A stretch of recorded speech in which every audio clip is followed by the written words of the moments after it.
അദ്ദേഹം സമസ്തയുടെ പ്രസിഡന്റ് അല്ല, രാഷ്ട്രീയ പാർട്ടിയുടെ പ്രസിഡന്റാണ്. ആ പാർട്ടിയുടെ പ്രസിഡന്റ് പദവിയിൽ ഇരിക്കുന്ന തങ്ങൾ പറഞ്ഞു, മതം പറയാൻ MESന്റെ ആളുകൾ മുന്നോട്ട് വരരുത് എന്ന് പറഞ്ഞതിന്റെ പേരിൽ, അതിൽ നിന്ന് പിന്തിരിയാത്തതിന്റെ പേരിൽ ബഹുമാനപ്പെട്ട സമസ്ത സഹകരിക്കരുത് എന്ന് പറഞ്ഞ MESനോട് എന്റെ പാർട്ടി പ്രവർത്തകരെ നിങ്ങളും സഹകരിക്കാൻ പാടില്ല എന്നായിരുന്നു അന്ന് മഹാനായ ബാഫക്കി തങ്ങൾ തന്റെ അനുയായികളോട്. കേരളത്തിൽ മതം പറയാൻ അർഹതയുള്ള വിഭാഗം ആരെന്ന് ചോദിച്ചാൽ അതിന് പറയാവുന്ന ഉത്തരമാണ്, അത് പറയാനുള്ള അവകാശം സമസ്തക്കാണ്. നമ്മൾ മാത്രം പറയുന്ന അവകാശവാദമല്ലത്, ഈ മുശാവറാംഗങ്ങൾ പറയുന്ന അവകാശവാദമല്ല. അവരിൽ ഓരോരുത്തരും ഒരുപക്ഷെ നമുക്ക് നിസ്സാരന്മാരായി തോന്നാം, പക്ഷെ മുശാവറ അംഗങ്ങൾ ഒരുമിച്ച് കൂടുമ്പോ അതിനൊരു പ്രത്യേകതയുണ്ട്. ആ ഒരുമിച്ച് കൂടലിന്, ഒത്തുചേരലിന് ഒരു പ്രത്യേകതയുണ്ട്. അള്ളാഹു അതിന് പ്രത്യേകമായ ഒരു കഴിവ് കൊടുക്കും. എല്ലാവരും കൂടി ഒരു ബാത്തിലിന്റെ പേരിൽ ഒരുമിച്ച് നിൽക്കൂല. മുസ്ലിം ഉമ്മത്തിന്റെ ഈ പണ്ഡിത നേതൃത്വം ഒരുമിച്ച് ബാത്തിലിനെ സപ്പോർട്ട് ചെയ്തുകൊണ്ട്, പിന്തുണച്ചുകൊണ്ട് ഒരുമിച്ച് നിൽക്കൂല. അതുകൊണ്ട് തന്നെ കേരളീയ പശ്ചാത്തലത്തിൽ മതം പറയാനുള്ള അവകാശം ഇവിടെയുള്ള മുസ്ലിമീങ്ങളല്ലാത്ത ആളുകൾ പോലും ഇസ്ലാം മതപരമായ കാര്യങ്ങളെ കുറിച്ച് ആലോചിക്കുമ്പോ അത് പറയാൻ വേണ്ടി ഉറ്റുനോക്കുന്നത് ബഹുമാനപ്പെട്ട സമസ്തയിലേക്കാണ്. അതാണ് അതിന്റെ പാരമ്പര്യം. നിങ്ങൾ ഓർക്കുന്നില്ല MES ചെയ്യുന്ന സേവനങ്ങൾ ചെറുതല്ല. MES കേരളത്തിലെ മുസ്ലിമീങ്ങളുടെ വിദ്യാഭ്യാസ പുരോഗതിയിൽ വലിയ പങ്ക് വഹിച്ചിട്ടുണ്ട്. ഒരുപാട് സ്ഥാപനങ്ങൾ, ഒരുപാട് സ്കൂളുകൾ, കോളേജുകൾ, മെഡിക്കൽ കോളേജുകൾ, എഞ്ചിനീയറിംഗ് കോളേജുകൾ, കേരളത്തിന്റെ മുസ്ലിം വിദ്യാഭ്യാസ പുരോഗതിയിൽ MES ചെയ്ത സേവനങ്ങൾ ചെറുതായി കാണാൻ കഴിയൂല. അതിനുവേണ്ടി ഉണ്ടാക്കിയതാണ് MES. പള്ളി ദർസ് നടത്താൻ വേണ്ടി ഉണ്ടാക്കിയ പ്രസ്ഥാനമല്ല, മദർസ നടത്താൻ വേണ്ടി ഉണ്ടാക്കിയ പ്രസ്ഥാനമല്ല. MESന്റെ പണി അറബി കോളേജ് ഉണ്ടാക്കലല്ല.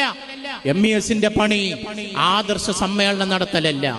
MESന്റെ പണി വിദ്യാഭ്യാസ സ്ഥാപനങ്ങൾ ഉണ്ടാക്കലാണ്. സർക്കാരിൽ നിന്ന് ആനുകൂല്യം ചോദിച്ചു വാങ്ങി ഈ സമുദായത്തിന്റെ വിദ്യാഭ്യാസ പുരോഗതിക്ക് വേണ്ടി പരമാവധി അത് ഉപയോഗപ്പെടുത്തലാണ്. എല്ലാവരും അതിന്റെ കൂടെ കൂടി, എല്ലാവരും സഹായിച്ചു. സയ്യിദ് അബ്ദുറഹ്മാൻ ബാഫക്കി തങ്ങൾ പണപ്പിരിവ് നടത്താൻ പലയിടങ്ങളിലും നടന്നു പോയിരുന്നു MESന് വേണ്ടി. MESന് ഫണ്ടുണ്ടാക്കാൻ മഹാനായ തങ്ങൾ പണപ്പിരിവിന് വേണ്ടി അതിന്റെ നേതാക്കളോടൊപ്പം നടന്നിരുന്നു. അങ്ങനെ വളർത്തിക്കൊണ്ടുവന്നു MESനെ. കുറച്ചു കാലം കഴിഞ്ഞു MESന് സ്ഥാപനങ്ങൾ കൂടാൻ തുടങ്ങി, അതിനുള്ള സൗകര്യങ്ങളൊക്കെ വർദ്ധിക്കാൻ തുടങ്ങി, അംഗീകാരം വർദ്ധിച്ചു വന്നു. MESന്റെ നേതാക്കളായ ചില ആളുകൾക്ക് തോന്നി, നമുക്കും എന്തുകൊണ്ട് മതം പറഞ്ഞുകൂടാ, നമുക്കെന്തുകൊണ്ട് ഫത്വ കൊടുത്തുകൂടാ, നമുക്കെന്തുകൊണ്ട് ശരീഅത്തിന്റെ കാര്യങ്ങളിൽ ഇടപെട്ടുകൂടാ. MESന്റെ നേതൃത്വം മതപരമായ വിഷയങ്ങളിൽ ഇടപെടാൻ തുടങ്ങിയപ്പോ അത് അപകടമാണ് എന്ന് ബഹുമാനപ്പെട്ട സമസ്ത അവർക്ക് മുന്നറിയിപ്പ് നൽകി. അവരോട് പറഞ്ഞു, നിങ്ങൾ മതപരമായ വിഷയത്തിൽ ഇടപെടരുത്, ഫത്വ പറയരുത്, മതവിധി പറയാൻ നിങ്ങൾ വരരുത്, അത് പണ്ഡിതന്മാർ കൈകാര്യം ചെയ്യേണ്ടതാണ്. ബഹുമാനപ്പെട്ട സമസ്ത അത് പറഞ്ഞപ്പോൾ അവഗണിച്ചുകൊണ്ട് വീണ്ടും മുന്നോട്ട് വന്നു MESന്റെ നേതൃത്വം. ഇന്നത്തെ MESന്റെ നേതാവിന്റെ പിതാവ് അന്ന് നേതൃസ്ഥാനത്തുള്ള സമയമാണ്.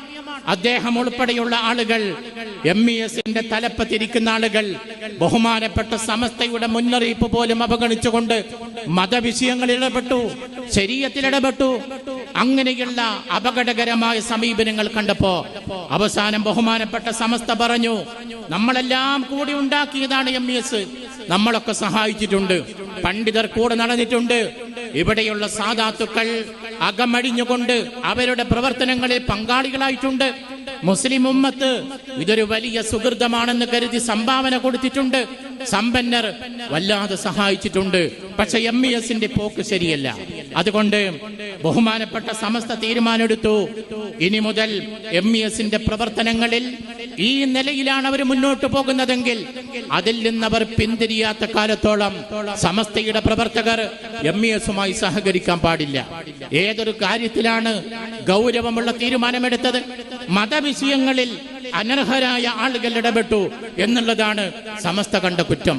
അത് പറയേണ്ടി വന്നു സമസ്തക്ക്. ആലോചിക്കണം നമ്മൾ. ആ സന്ദർഭത്തിൽ അന്ന് നേതൃസ്ഥാനത്തുണ്ടായിരുന്ന മുസ്ലിം ഉമ്മത്തിന്റെ നായകൻ മഹാനായ ഖായിദുൽ ഖൗം സയ്യിദ് അബ്ദുറഹ്മാൻ ബാഫക്കി തങ്ങളാണ്. അദ്ദേഹമാണ് മുസ്ലിം ഉമ്മത്തിന്റെ മലയാളക്കരയിലെ ചോദ്യം ചെയ്യപ്പെടാത്ത നേതാവ്. ആലിമീങ്ങളോടൊപ്പം നടന്ന് മതപരമായ വിദ്യാഭ്യാസ കലാലയങ്ങൾക്ക് വേണ്ടി പണപ്പിരിവ് നടത്തിയ അതേ കൈകളിലാണ് ഭൗതിക കലാലയങ്ങൾ ഉണ്ടാക്കാൻ MESന്റെ നേതാക്കളോടൊപ്പം നടന്ന് പണപ്പിരിവ് നടത്തി പ്രവർത്തിച്ച മഹാനായ സയ്യിദ് അബ്ദുറഹ്മാൻ ബാഫഖി തങ്ങളെ നമ്മൾ കാണുന്നത്.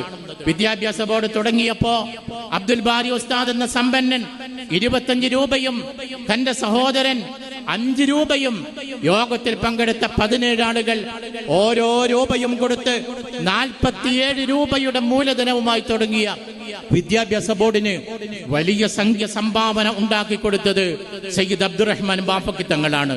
കൊയിലാണ്ടിയിൽ നടത്തിയ വലിയ വഅദ്, ആ മതപ്രസംഗ പരമ്പര, ആ പരമ്പരയിലൂടെ 300 രൂപ മിച്ചം കിട്ടിയെന്നാണ് അന്നത്തെ ചരിത്രം. 75 കൊല്ലം മുമ്പ് 300 രൂപ എന്ന് പറയുന്നത് ചില്ലറ പൈസ അല്ല, അതൊരു വലിയ സംഖ്യയാണ്.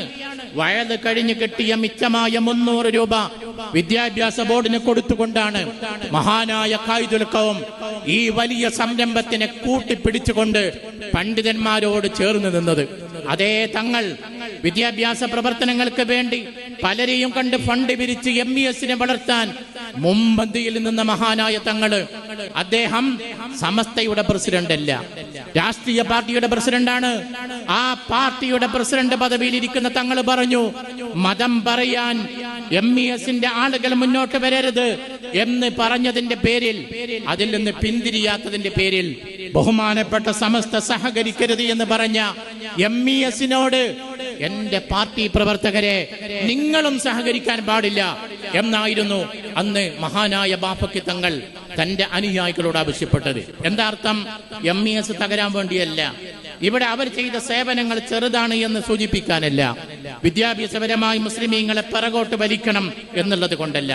മതം പ്രധാനമാണ്, ആദർശം പ്രധാനമാണ്. ആദർശത്തിനെതിരെ വരുന്ന വെല്ലുവിളികളെ ചെറുക്കാൻ, ഈ അപകടകരമായ പോക്കിനെ വെല്ലുവിളി, ഈ ഒരു മുന്നോട്ടുള്ള ഗമനത്തിനെ തടയാൻ ബഹുമാനപ്പെട്ട സമസ്ത തീരുമാനമെടുത്താൽ ആ സമസ്തയുടെ കൂടെ നിൽക്കലാണ് ഇവിടെയുള്ള സാദാത്തുക്കളുടെ, ഇവിടെയുള്ള ഉമറാക്കളുടെ, ഇവിടെയുള്ള നേതാക്കളുടെ കടമയെന്ന തിരിച്ചറിവാണ് മഹാനായ തങ്ങളെ കൊണ്ട് അത് പറയിപ്പിച്ചത്.